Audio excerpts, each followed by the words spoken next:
So, this is the product of my uber boredom and lack of friends this summer. I'm going to be doing a reading of Richard Rorty's Achieving Our Country, because while reading this book I found it to address a lot of problems that our current society has, even if it's not written for the audience of our current society. The subtitle to this is Leftist Thought in Leftist Thought in 20th Century America, and I think it discusses it brings up a lot of good issues about the relationship of the right and the left and a dichotomy within the left. So, without further ado, Richard Rorty, y'all. National pride is to countries what self-respect is to individuals, a necessary condition for self-improvement. Too much national pride can produce bellicosity and imperialism, just as excessive self-respect can produce arrogance. But just as too little self-respect makes it difficult for a person to display moral courage, so insufficient national pride makes energetic and effective debate about national policy unlikely. Emotional involvement with one country's, feelings of either intense shame or of glowing pride aroused by various parts of its history and by various present-day national policies, is necessary if political deliberation is to be imaginative and productive. Such deliberation will probably not occur unless pride outweighs shame. The need for this sort of involvement remains even for those who, like myself, hope the United States of America will someday yield up sovereignty to what Tennyson called the Parliament of Man or the Federation of the World. For such a federation will never come into existence unless the governments of the individual nation-states cooperate in setting it up, and unless the citizens of these nation-states take a certain amount of pride, even if rueful and hesitant pride, in their government's efforts to do so. Those who hope to persuade a nation to exert itself need to remind their country of what it can take pride in, as well as what it should be ashamed of. They must tell inspiring stories about episodes and figures in the nation's past, episodes and figures to which the country should remain true. Nations rely on artists and intellectuals to create images of and to tell stories about the national past. Competition for political leadership is in part a competition between differing stories about the nation's self-identity and between differing symbols of its greatness. In America at the end of the 20th century, few inspiring images and stories are being preferred. The only version of national pride encouraged by American popular culture is simple-minded militaristic chauvinism. But such chauvinism is overshadowed by a widespread sense that the national pride is no longer appropriate. In both popular and elite culture, most depictions of what America will be like in the 21st century are written in tones of either self-mockery or self-disgust. Consider two recent novels, Neil Stephenson's Snow Crash, a bestseller, and Leslie Marmon Silko's Almanac of the Dead, a critical triumph which was not as widely read. Both are powerful novels. Readers of either may well think it absurd for Americans to continue to take pride in their country. Snow Crash tells of a 21st century America in which the needs of the entrepreneurs have won out the hopes of the free egalitarian society. The country has been divided into small franchised enclaves, within each of which a single corporation, IBM, holds the rights of high and low justice. The U.S. government has gone into business for itself and is but one more corporate entity, running its own little enclaves. But the government is not even first among equals.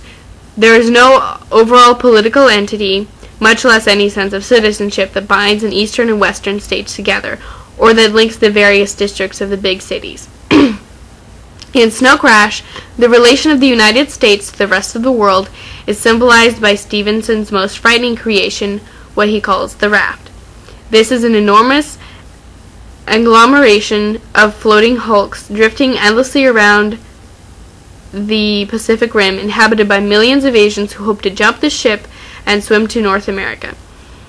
The raft is a sort of vast international slum ruled by cruel and anarchic criminal gangs, and is quite different from the orderly franchises run by profitable business enterprises, respecting each other's boundaries and rights in what used to be called the United States of America.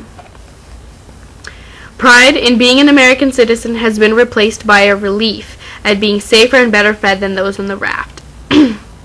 Lincoln and Martin Luther King Jr. are no more present in the imaginations of Stevenson's Americans than were Cromwell or Churchill in the imagination of the British, whom Orwell described in his book 1984. Snow Crash capitalizes on the widespread belief that giant corporations and shadowy behind-the-scenes government acting as an agent for corporations now make all the important decisions. This belief expression in popular thrillers like Richard Condon's Mercurian Candidate and Winter Kills, as well as in more ambitious works like Thomas Pynchon's Vinland and Norman Mailer's Harlot's Ghost. The view that the visible government is just a false front and is a plausible extrapolation from the fact that we are living in second Gilded Age. Even Mark Twain might have been startled by the shamelessness with which our politicians now sell themselves. Novels like Stevenson's, Condon's, and Pynchon's are novels not of social protest but rather of rueful acquiescence in the end of American hopes. Silko's Almanac of the Dead also assumes that democratic government has become a farce, and her novel is dominated by self-disgust rather than self-mockery. It focuses on the relation of European Americans to Native Americans and of the descendants of the slaves brought from Africa. Silko's novel ends with the vision in which the descendants of the European conquerors and immigrants are forced back into Europe, thereby fulfilling Native American prophecies that the whites would be a temporary disaster, a plague that would last no more than 500 years. Silko portrays the American government collapsing amid riots and food shortages as the descendants of the Maya and the Aztecs steam into California, Arizona, and Texas. One does not need to know whether Silko has read Foucault or Heidegger to see her novel as offering a vision of recent history similar to the one which readers of those two philosophers often acquire. In this vision, the 200-year history of the United States, indeed, the history of the European American people since the Enlightenment, has been pervaded by hypocrisy and self-deception. Readers of Foucault often come away believing that no shackles have been broken in the past 200 years. The harsh chains have merely been replaced with slightly more comfortable ones.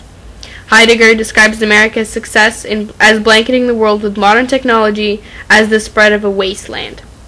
Those who find Foucault and Heidegger convincing often view the United States of America as Silko does, as something we must hope will be replaced, as soon as possible, by something utterly different.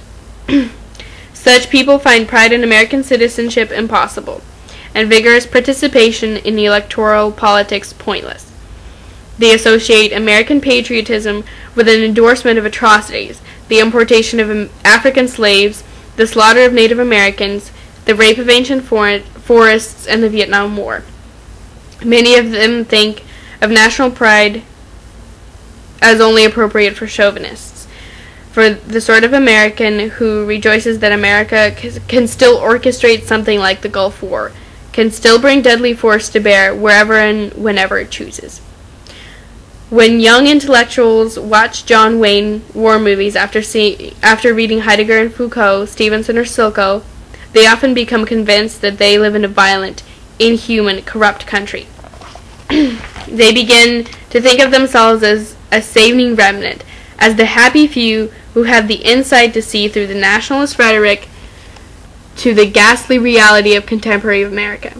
But this insight does not move them to formulate legislative program, to join a political movement, or to share in the national hope.